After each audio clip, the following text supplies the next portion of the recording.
Ladies and gentlemen, I am brought in part by Casey because I am also Casey. It's two Caseys, two Caseys, one Marvel, I guess. Caseyception. Caseyception. How are you doing today? I'm doing good, man. What's up? How are you doing? I'm doing pretty good. Doing pretty good, man. This is the gentleman in question we're looking at here. He's a Starlord player, and he's one of the better Starlord players on the server. I think it's really you and Machine Gun Flow are kind of the two Starlords that I think kind of kept it, right? And there's not really that any other Starlord players I know about anyway. No, and we talk daily, me and him, kind of test things out, trying to figure out what works best for Starlord. I've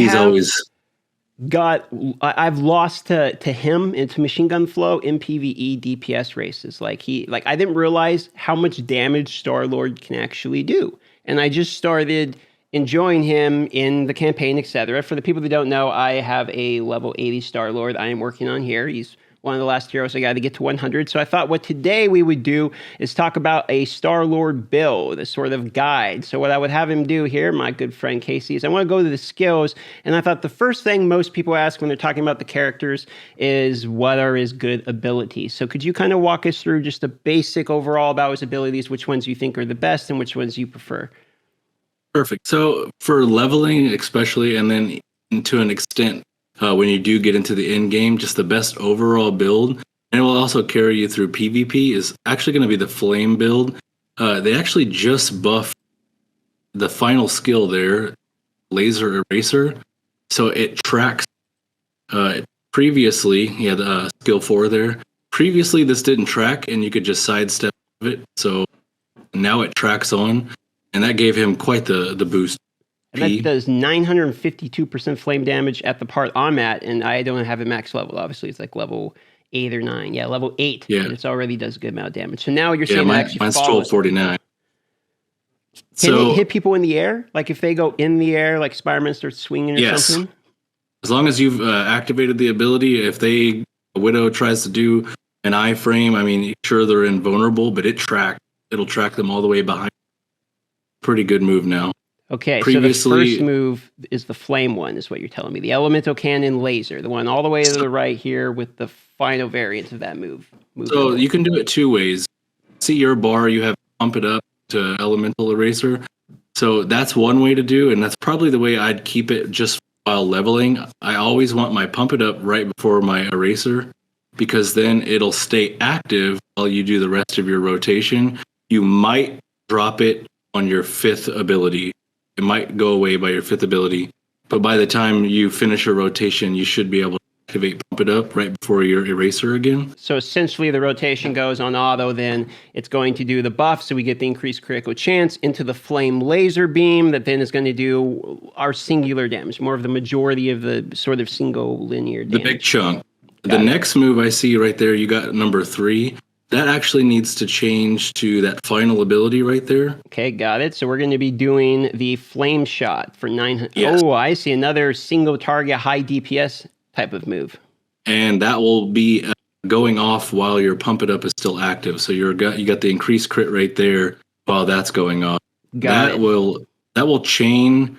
If it kills a target, it automatically selects another target. You don't get to choose. Oh, really? So if you so you can, in PvP in a Mega War, you can jump wildly across the map, because if you kill somebody, it'll jump to somebody else and jump to somebody else as you kill them. That's insane. So I didn't realize it actually did that. Yeah, it's pretty wild. He's hard to track. Like in Dimensional Duel, obviously you're only killing the one person. It's easier to kill him, but in a Mega War, it's... That's good to know. So essentially what I'm seeing here is a fire build. And is there a reason in particular why we're stacking the burn? Is that because we just want to increase the damage that are being received for the debuff, or is it just the moves happen to be fire that are the good ones, or low A, low B? So yeah, as you can see where your mouse is there, because you get that burning debuff, you want to keep that up as much as you can. And so that means you need to run as many fire abilities as you can. Got it. And you're already sacrificing one there with the to increase your rate. So now you're doing when it's maxed out, it's 20% 7 seconds increases damage, and that's if you're in a raid or if you're doing a blitz. So it's the damage received by your party members as well. Okay, so if somebody's in a party with you and they have the burn, then everyone's going to be able to do the increased damage as well. It's not just a buff for yourself. So it's sort of like defense down. For instance, the Captain Marvel can apply, and I think some other heroes have it as well, which then you can do more damage. So it's, you know, a debuff of sorts. So yeah, Widow has burn and Iron Man has burn. It takes Starlord a little more to actually apply the burn. You have to get 7 stacks now. It was 8, but it is noticeable from the buff that it is up. Good, because that's one of the questions I wanted to ask you. If you thought the buff was actually going to do anything for him, and it sounds like if you said it's noticeable, that is good. It's noticeable. I'd like to see it go down to 6 just for them to try. Storm as well, have her stacks come down to 6 just to see. And if it's too powerful, then revert it back to the 7. But I would like to see it 6. So that moves us on to spot number 4. What is the ability that you use in the 4th slot? So that's going to be the first ability, 2nd slot. Okay, so we have Space Pirate, the Burning Multi-Blast. Yep. So that's just a lot of the time you just finish up with that after the problem solver. You might have had to weave like a basic in because you just dodged out of the way. And that's a good finisher while your Pump It Up is active. Okay. Kind of how I like to end. You typically lose your Pump It Up about right here. And so then what's that final move when we have the Pump It Up on auto that's sort of dying down? What's the one you throw in there? So there's 2 options here, and it's going to be depending on your play style. You can either do the boots. You can do the burning jet. The burning jet, okay, for more flame. So more flame, and it's a gap closer, and you can actually use it to get out of the way of like somebody's ability. Or does it give you an iframe? It unfortunately does not. That is unfortunate. Starlord lacks iframes, and that is one of his downfalls. I wish they would give at least this ability an.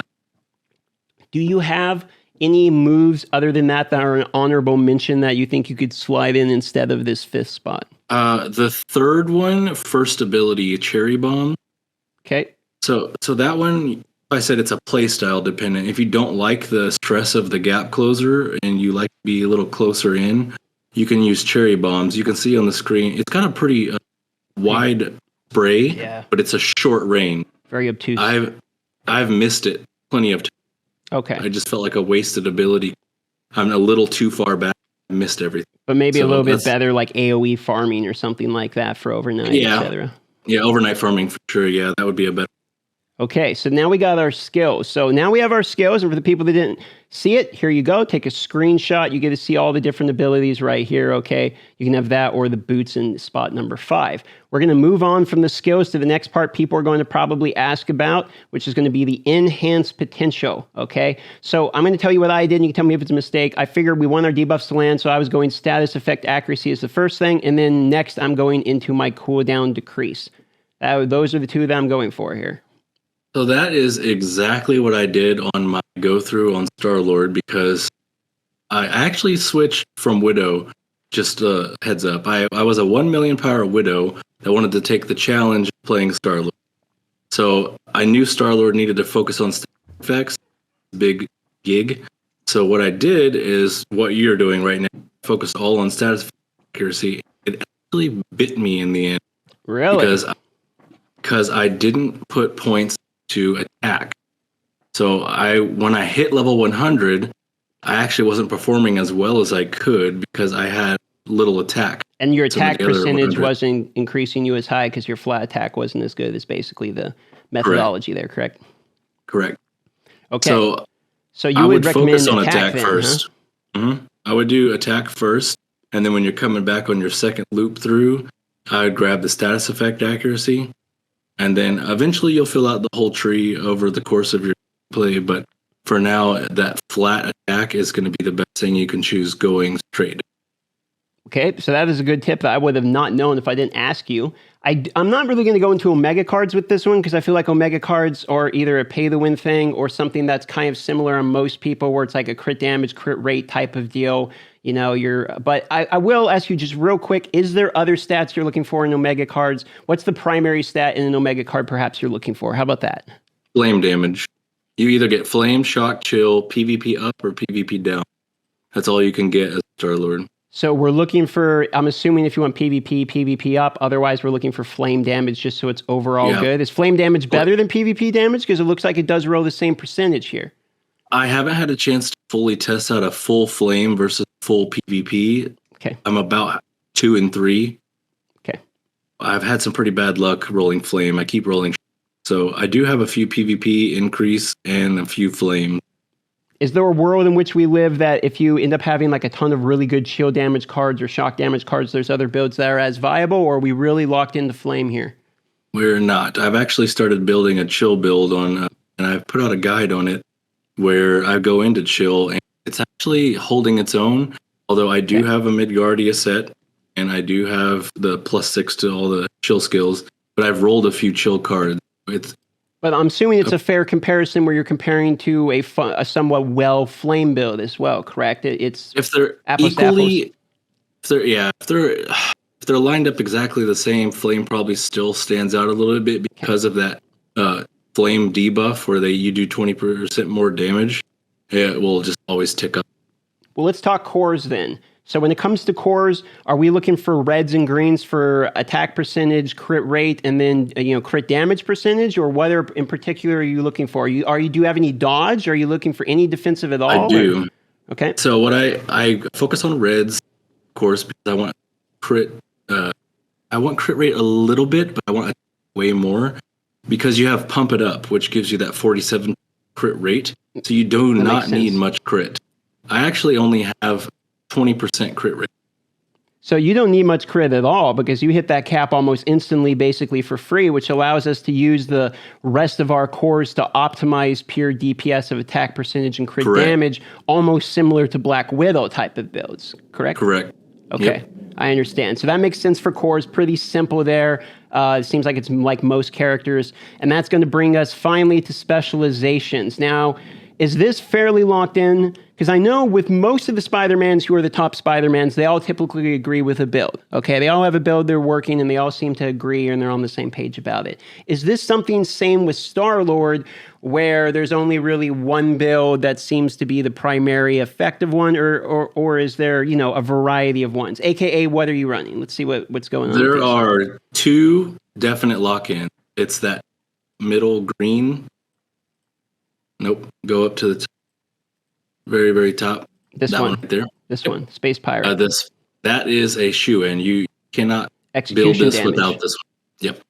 That so makes sense. Your damage goes up as you get below 50%. Sometimes you'll be in a blitz or a raid, and you'll be like, "Oh, my DPS is not as high as say this Captain Marvel," and then you just shoot to the top. That makes sense because we're talking 25% increased damage, correct? Correct. Okay. Hit me with specialization trait number 2. That'll be the orange one on the far right. Okay, and this guy is going to be increases type of all damage by 15% once maxed out. I think that's pretty self-explanatory. Basically, we're looking for DPS on top of DPS, right? Correct.